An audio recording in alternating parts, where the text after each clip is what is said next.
Welcome. Welcome. My name is Crist. I am the founder of the Jaguar Path. And this is Shaman's View. The Shaman's View is exactly what it says. It's a shaman's view of the world and of reality. And I'd like to share, coming from a place of having worked with the shamans of Peru for the last 17 years, coming from a place that I've radically changed my whole life, and the core of changing my whole life was changing the way I think and who I am, what I stand for, what I believe, the way I think, the way I act and react. I'd like to just share a couple of thoughts coming from that world. I'll just start from a story of something that happened, I want to say about 15 years ago. I was giving a lecture on shamanism, and I had someone raise their hand and say, excuse me. I said, I want to interrupt you because I'm a skeptic and I don't know if I believe in this shamanic stuff. So I want to start from there, and I'm going to say this. For those of you who may not know me, I'm Greek. I'm part Greek. I've lived most of my life in Greek. My first language is Greek. So the word skeptic, for those who use it, and especially under the context of not believing in shamanic work, the word skeptic means thinker. I am a thinker. So a skeptic means I think differently than what you're perhaps presenting to me.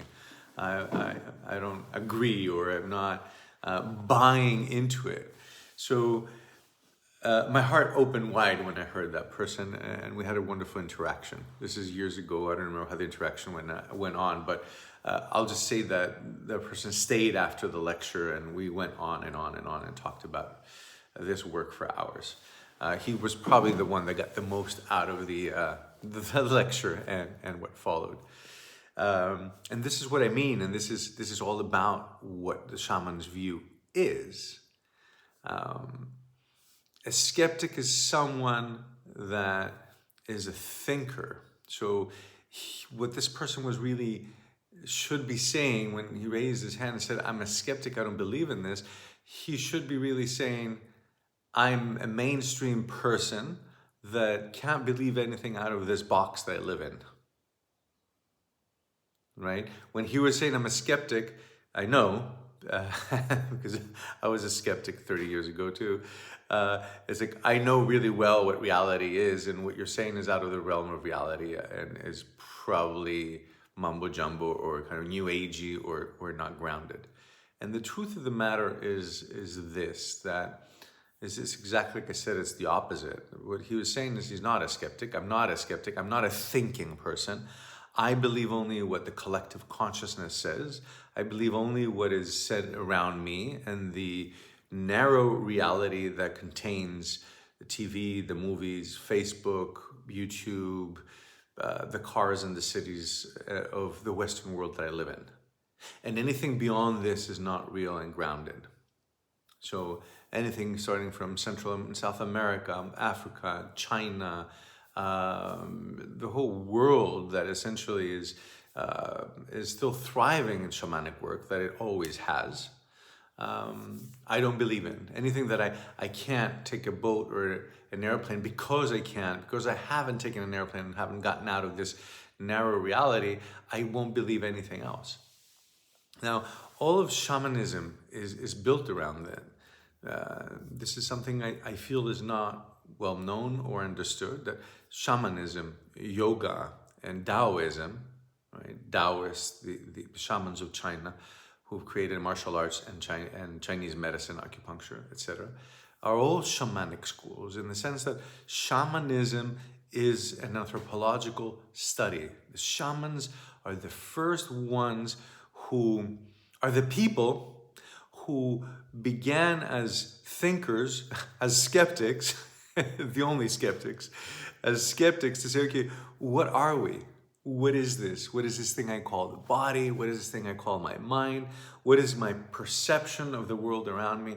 And what is the world around me, and how do I interact with it? So The shamans are the ones, the yogis, the shamans around the world, from Mongolia, Russia, all the way up to England, right, the Druids, etc., all the way down to the shamans of Peru, the brujos, the curanderos. They really said, okay, wait, and still, instead of living my everyday life, getting up, doing the chores, going to work, cooking food, raising the family, all these are beautiful things. But instead of doing this, I'm just going to take a moment and try to study and understand, what am I? So the other great Greek shaman, Socrates, said, know thyself and you shall know the secrets of the universe and of all the gods. Know thyself and you shall know the secrets of the universe and of all the gods. And this is the click. Here's the skeptic. Here's the only skeptic, right? Anyone else, again, doubting any information that is new to them is not a skeptic, is a non-skeptic, is a person that just follows suit and goes along with a collective consciousness. So what Socrates really meant when he said, know thyself, he means know what you are. And this is the work of the shamans. And you can call the shamans, the Pacos, what they call it in Peru, or you can call them the yogis that they're called in India, or you can call them the Taoists, right, the martial artists that they're called in China. They've all studied very, very carefully the nature of humanity. And this is where a division of two schools of thoughts happened, and it happened way prior to that. There's several divisions that the human mind took a course, and I want to say clearly the wrong course in many ways. But the original division happened, is said, I would say, in an anecdote out of one of Osho's books, where he portrays, he has Socrates and Heraclitus together at the same time in the same era. And here's how it goes. Heraclitus, who was a Taoist, who was a shaman, had said made the big statement, everything constantly flows. He said, you can never be in the same river twice. Right? Everything is a constant flux and change and shift. And he didn't believe in trying to solidify things and name all the things and then just say, okay, well, this is what it is. We'll put names to everything because this is what the Greek school, the Socratic school did. We'll name everything, categorize everything. We'll create a logistic system, logic, another Greek word, logistic, an organization of logic. And once we have named everything in the universe, we'll know the nature of everything and how everything works and how everything interrelates with everything. Then we'll know what life is. So here's how this went down, the anecdote. Heraclitus is on the beach and he's about 6 feet away from the water. And he's opened a hole about this big and he's holding a spoon and he's going to the water, to the sea.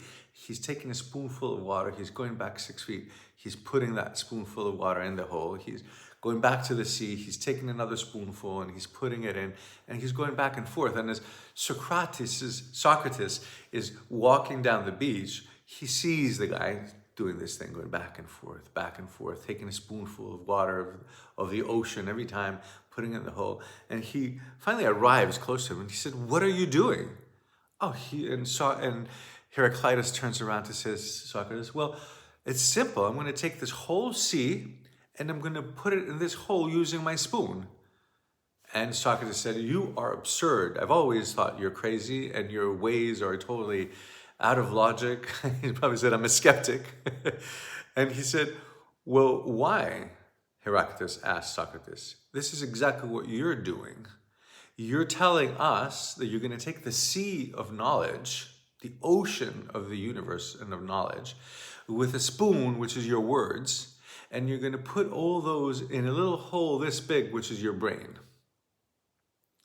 And funny enough, that's what happened from the schools that took place. There was Plato, there was Socrates, there was Hippocrates, Asclepius, there was, again, Heraclitus. There was a lot of philosophers And we'll say what philosophers are too. But of all these philosophers, some stood up, some really were the ones that created the University of Athens, one of the major first universities, as a structure and as an idea. And the idea was structure. There's no, the way we see things now, it makes sense that there's going to be a structure. So they created the university as a Socratic way of thinking, right? And that's what really was built, and from there on, all the universities in the Western world are built on that kind of thinking and these kinds of lessons. Unfortunately for Heraclitus, he kind of vanished. He died unknown at his time, or actually he died. He was quite well known. He was, but died in ridicule actually.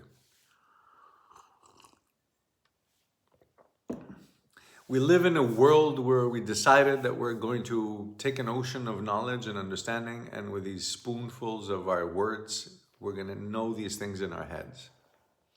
And maybe perhaps in a university where you get all the scientists together to write books, and maybe in a huge, huge library like they had done some centuries later, that was the whole idea in Alexandria. They created the biggest library that existed on the planet. That was the first idea of a computer to bring together all the knowledge of all the great people in one place, so you can have all that ocean of knowledge and understanding of what is what in one place together. Guess what? The Christians burned it. The library is gone. That's an old story. That's history. It's a fact.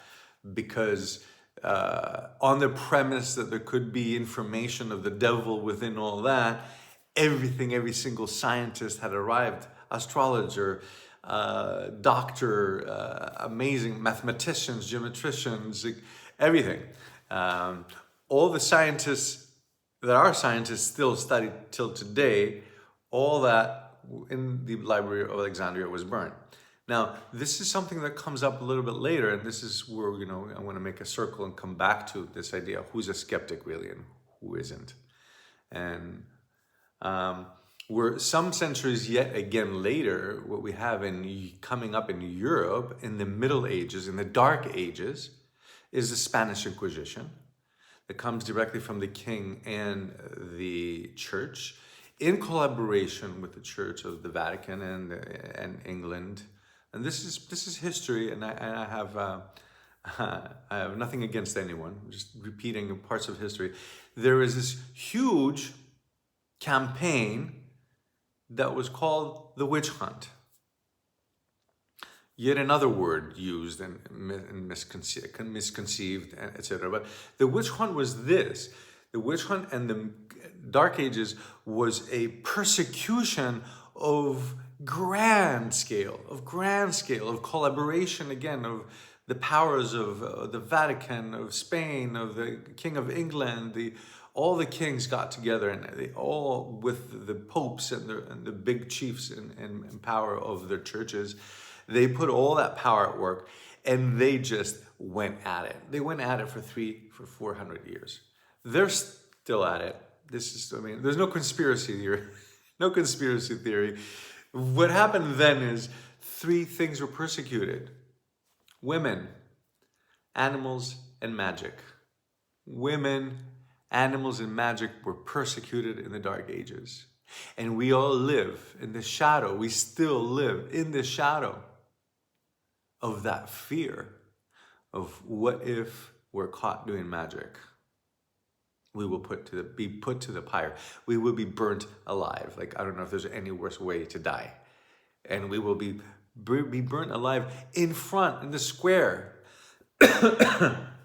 Imagine this reality that went on for 300 and 400 years. That people were like, if you have a square close by to where you go on Sundays and chill out, that's where they would put a big fire, and then everyone would go and watch. They would probably bring the popcorn with them too.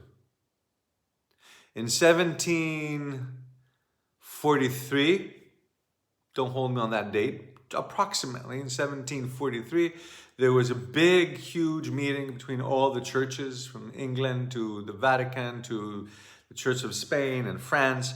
And there was a big meeting and a decision that had to be made. Do women and do animals have a soul? Do women and do animals have a soul? 1743. This is yesterday. This is yesterday. This is like now. This is now. The ignorance, the arrogance, the blasphemy towards any God and in any name of God, in any creator creating, who created men and women and animals and the whole planet, to actually question if women and animals have a soul. It took 24 hours of deliberation to finally decide that animals don't have a soul. And it took over 30 days of more than deliberation, of huge shifts, of heads rolling, of people being fired, of people being executed, people being demoted, people being exiled, people like the whole power structure. It was huge struggle in the power structure, again with a lot of murders behind the scenes, with a lot of, to decide finally, I don't know, women, if you're all holding your breath, to decide that, okay, well, women do have a soul. It took a month, and it took all that I'm saying. We live in this. We live in the same, because these kinds of memories are held genetically. A memory of what can kill you is way in our DNA. Right? Anything that can kill you, you know, your instinct knows. So when I propose that, you know, when I was giving that talk, and I'll bring it here to close. When I was giving that talk and I was talking about the healing power of shamanic work and what the mind can really do, and what kind of chemicals it can really create, how a rattle or fire ceremony, prayer can, with the power these things have in assisting one to heal, how incredible it is. When that person rose his hand and said, I'm a skeptic, he was saying, I'm still afraid that if I've been caught in this room with you saying these things, I too will be put in the fire. I do have to say one more story because it really brings in the loop, just so we get on this on the same page. And I'm almost going to say that I'll name this the first shaman's view as a premise for everything else we talk about in the future on Saturdays on this channel, on this talk, Shaman's View. I have a dear friend here in Greece whose mother had chickens. They had a chicken coop in their backyard. And one evening actually, two dogs came in. Two random dogs jumped over the fence. They came in. They attacked the chicken coop. They killed more than half the chickens. They grabbed 2 or 3 each and ran away. Then the rest was just a bloody hell, bloody scene. Several of the chickens were lucky enough to kind of like flap their wings and jump up to some higher branches on a fig tree above the chicken coop. And they stayed there. They stayed there for the weeks to come. They stayed there for the months to come. They wouldn't go down to the chicken coop because they had such a terror in what they experienced. That massacre that happened was in their heart, their poor little hearts, that they could not do that. They stayed there. You know how long they stayed there? At nights, they would go up and sleep up in the chicken coops. 10 years later, this is probably 35 generations of chickens later, none of them slept in the chicken coop. They all slept up on the fig tree because they knew that the chicken coop is a dangerous place to be. It ceased to be what it was prior to that event, prior to the gossip and what happened after, the description, the memory. So I invite you to become a skeptic. I invite you to take a moment and take 10 steps back and see, do you really believe this whole scheme that's happened, this whole thing of Facebook, the whole thing of how we've set up this planet which is dying, which is burning, this planet that has now less than 4% of the wild animals it had 50 years ago? Do you believe in this logic? Is this logic a logic of abundance, of health, of beauty, of love, of peace? Is it taking us somewhere good, or is it really, really, really clear, abundantly clear that we're really killing the planet and we're like headed down really steep and very fast? There are no schemes behind the scenes. There are no people, specific people doing anything. The essence is that it's our own nature.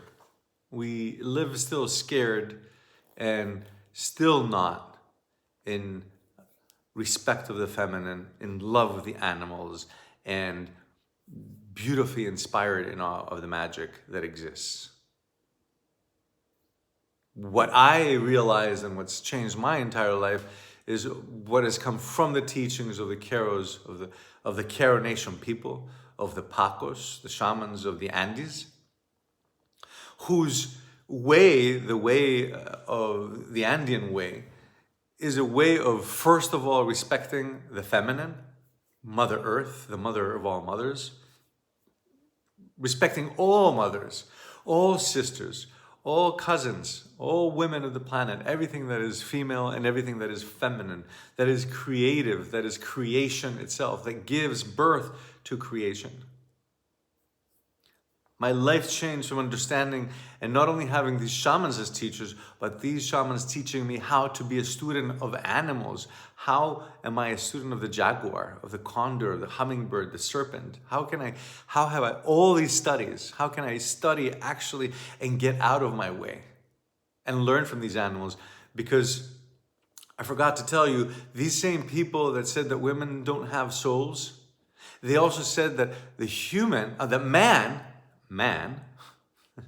that man is the favorite creation of God. And all other creations deserve to either die working for us, die so for us to eat them, or be here for entertainment. So I invite you to be a skeptic. I invite you to join me in the shaman's view every Saturday, and in further discussion and more things of what we're doing in the Jaguar path as an absolutely not only modern way, but accelerated the awakened way of beginning to really take the power back in your own hands, in your heart. Because life is happening elsewhere, and it's not happening in the mainstream, and it's not happening in the collective consciousness.